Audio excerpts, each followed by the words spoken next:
Welcome to Distracted, the podcast with Angela Lockwood, the place where you will find practical brain-boosting strategies, expert insights, and real-life stories to help busy brains thrive in the age of distraction.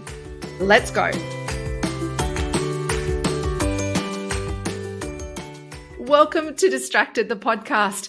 This is my very first episode of the next installment of my podcast journey.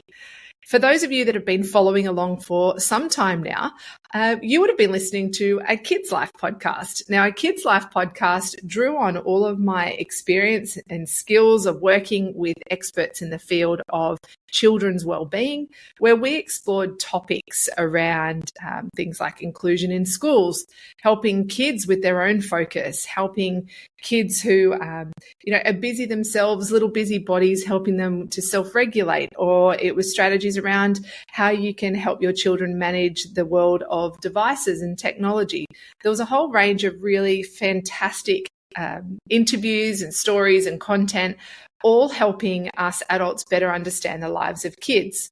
And through doing this, what I came to learn was that us adults who were supporting them were struggling just as much with trying to find out how we can better focus on the things that really matter to us. And what I've been seeing, particularly over the last 2 years, and you may have noticed this yourself, is there's a sharp increase in adult onset or adult diagnosed attention deficit disorders. I'm also seeing a lot more increases in reportings of anxiety and depression, and a lot of different conditions and diagnosis that are directly linked to feelings of being overwhelmed, not being able to keep up, feeling pulled in lots of directions, fearful about all the many things we have to do in our lives. And what I found when I was working with both children and adults, a lot of the content that I was talking about was exactly the same. How do we calm our thinking? How do we focus and learn better on the things that we need to? How do we start a task when we're feeling overwhelmed before even taking the first step? How do we focus on our goals? How do we make really simple decisions in our lives that can help move us forward in the direction that we choose? And these are all topics that I've also explored in my books, Power of Conscious Choice and Switch Off and Find Calm. And so I kept getting pulled, ironically, into the direction that I was already in. And so Distracted for me is the next iteration of the journey of my own exploration of exploring how we can use our brains better, how we can understand our brains better, and how we can maximize their potential and maximize the capabilities that it has when we're still feeling pulled in so many different directions in our lives. So Distracted, you will, for those of you that have been following, you'll know that everything for me has to be evidence-based.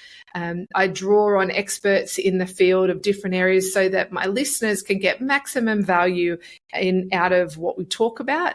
There'll be so many things that you'll listen to and you'll be like, this really applies for someone, that I love and care for. It might be a partner.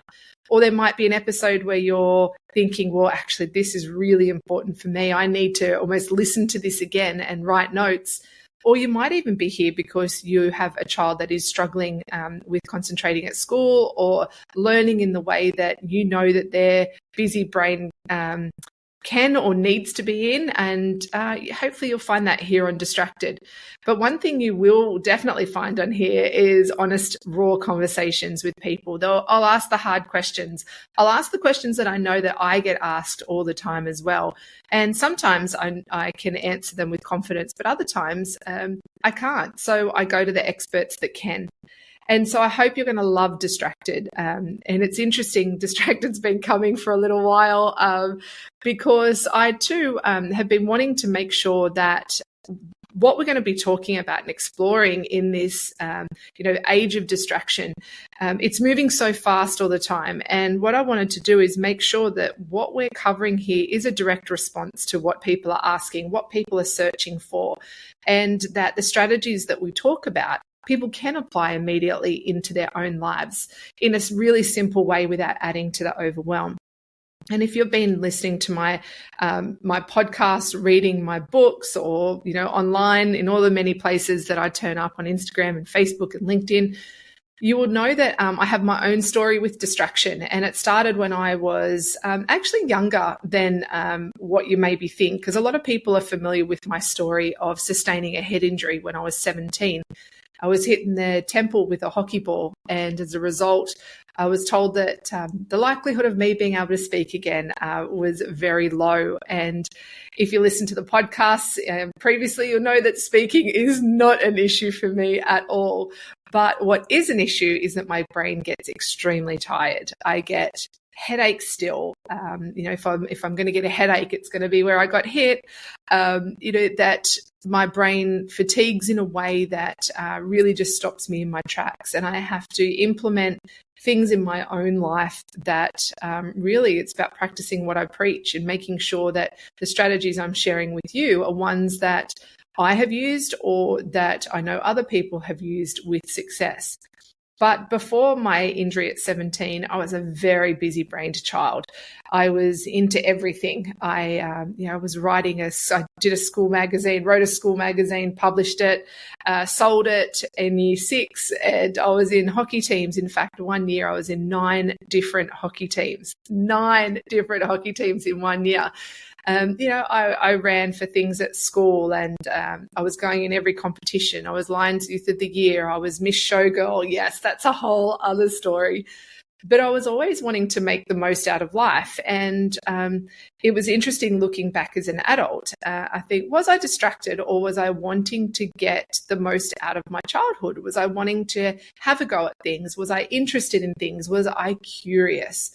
And this really has been a lifelong learning for me as a kid to now as an adult to a professional who's supporting other people, is I'm really wanting to learn more around different diagnosis and being an occupational therapist. That's definitely in my wheelhouse, but wanting to make sure that there's educated conversations around how we can help our brain be the best that it can.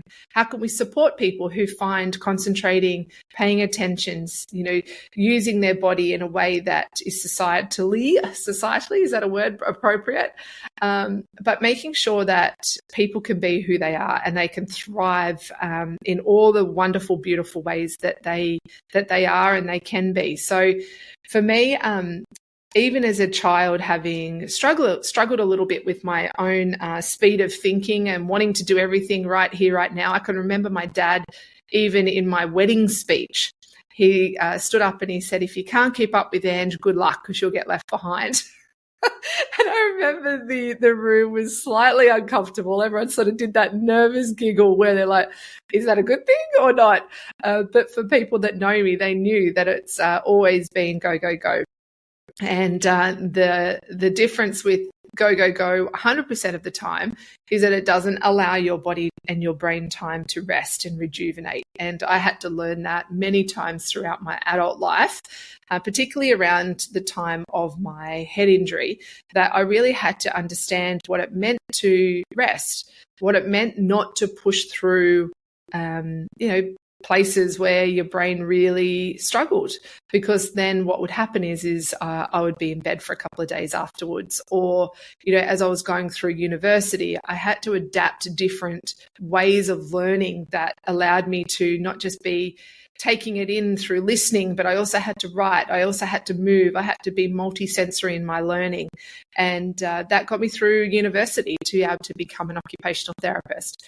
So all of these different strategies that I'm talking about, you might go, yeah, I do that as well. I have systems on systems to help me stay focused, but sometimes the systems can distract me in itself. So, I'm here with you if you are on the podcast and you're listening for the very first time. Please know that I get it. It's tricky, but I don't have a diagnosed attention deficit. I don't have a diagnosis of any sort that is to do with my, thinking, with the way that my brain works. However, I do share the struggles with living in a very fast-paced world where it's really hard to keep up, and particularly when we've got so much living to do, we've got so much we want to do, and we want to be involved and we want to participate. how do we take care of our thinking? How do we take care of our brain? How do we feed ourselves so we have the energy to sustain us? And how do we, more importantly, rest so that our body has that ability to repair itself? So over Distracted, there'll be sort of up to 20-minute clips, but there will be definitely moments where I'll be engrossed in conversation with people, and I'm sure we will go over time. But I want this podcast to be a podcast you can listen to on your way to work, that you can listen to when you're doing things that you want to feel inspired by, that you want to get learnings from, that you want to go, hey, this really applies to me. I can take this on. And if you're also on here for somebody else, have a listen to a couple of episodes and then feel free to share it with them, because we really want the best out of the people in our lives, but we also, more importantly, want the best for them. And for those of you that are listening that might struggle with a busy brain, or you just want to get the best out of your life, you just want really good strategies on, well, how can I focus better at work? How can I not bring work home? How can I bring the best of myself to my family? All of these things, if you've got somebody in your life that you go, they will get a lot of value out of this, please share it. Let us know what you think. And I'd love to know, sometimes the door can open for people and they can go, hey, someone shared this with me. I'd never found you anywhere, but I'm so glad that they did. So sometimes just doing that and sharing it with other people is also a really lovely thing. So I'd like to welcome you here on Distracted. I hope you love this next stage of the podcast. I know I'm so excited. We've got amazing content that is coming up for you. Please, if you haven't subscribe to wherever you listen to all your different podcasts. It's all on there. Just look for Distracted with Angela Lockwood, and I will be more than happy to sort of field any questions that you might have through socials. Please message me. And particularly if there's any other content that I haven't covered that you're like, I would love to know more about that, then please, let me know. And we'll make sure that this becomes a rich space for you to explore different ideas of how you can thrive in the age of distraction. Thanks so much for joining me, everyone. I'm Angela Lockwood, and let's do this. I'm so excited.